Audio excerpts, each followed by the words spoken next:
भारत की विकास यात्रा का एक महत्वपूर्ण पड़ाव है। ये 140 करोड़ भारतीयों की आकांक्षाओं का बजट है।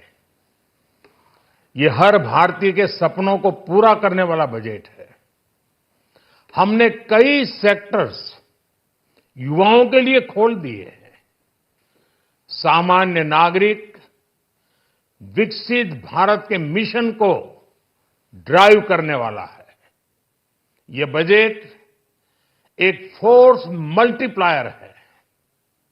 ये बजट सेविंग्स को बढ़ाएगा, इन्वेस्टमेंट को बढ़ाएगा, कंजम्पशन को बढ़ाएगा और ग्रोथ को भी तेजी से बढ़ाएगा। मैं वित्त मंत्री निर्मला सीतारमण जी और उनकी पूरी टीम को इस जनता जनार्दन का बजट, पीपल्स का बजट, इसके लिए बहुत बहुत बधाई देता हूं।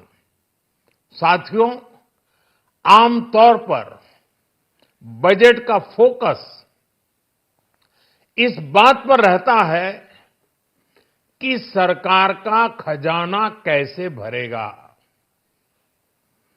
लेकिन ये बजट उससे बिल्कुल उल्टा है। लेकिन ये बजट देश के नागरिकों की जेब कैसे भरेगी, देश के नागरिकों की बचत कैसे बढ़ेगी और देश के नागरिक विकास के भागीदार कैसे बनेंगे, ये बजट इसकी एक बहुत मजबूत नींव रखता है।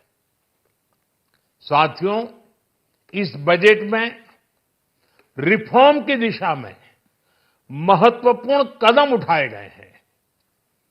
न्यूक्लियर एनर्जी में प्राइवेट सेक्टर को बढ़ावा देने का निर्णय बहुत ही ऐतिहासिक है। ये आने वाले समय में सिविल न्यूक्लियर एनर्जी का बड़ा योगदान देश के विकास में सुनिश्चित करेगा।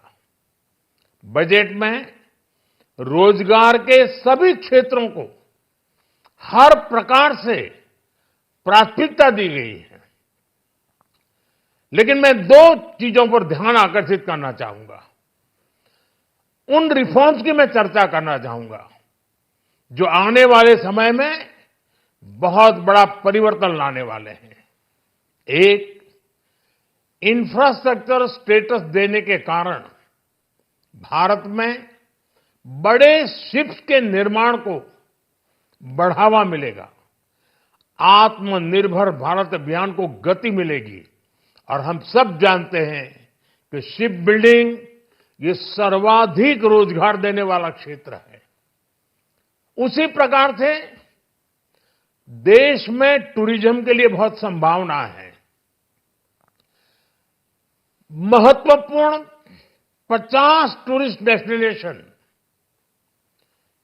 वहां पर जो होटल्स बनाएंगे, उस होटल को पहली बार इंफ्रास्ट्रक्चर के दायरे में लाकर टूरिज्म पर बहुत बल दिया है। इससे हॉस्पिटैलिटी सेक्टर को, जो रोजगार का बहुत बड़ा क्षेत्र है, और टूरिज्म जो रोजगार का सबसे बड़ा क्षेत्र है, एक प्रकार से चारों तरफ रोजगार के अवसर पैदा करने वाला एक क्षेत्र को ऊर्जा देने वाला काम करेगा। आज देश विकास भी, विरासत भी इस मंत्र को लेकर चल रहा है। इस बजट में भी इसके लिए भी बहुत महत्वपूर्ण और ठोस कदम उठाए गए।